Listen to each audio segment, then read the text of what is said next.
Ето едно живо включене от короната на секвоята. Не стъпвам по клоните само.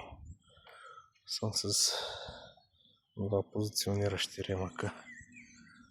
Няма как да съм с работна система. Ще ви разкажа, вчера имах един случай. Звъни ми клиент, има видимо проблем, дърво е било нападнато от корят, отивам и що да видя на едни, където се называват арбористи. Ще ви пусна отделно видео за това какво е арборист, какво е значението. Отишли, пръскали, обаче са качили по дървото с котки и допълнително са уредили проводящите тъкани.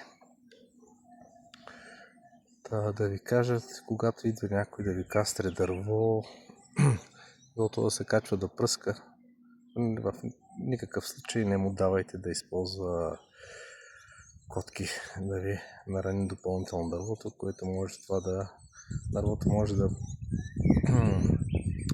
преживее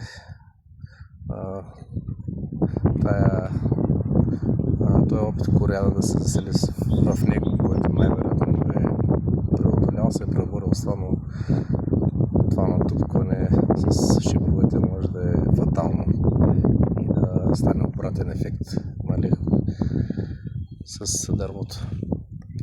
Там влизат много болести, през тия рани трудно зарастват. И така, просто да ви информирам, че кастрането на дърветата просто не й давайте да ползват котки по никакъв начин.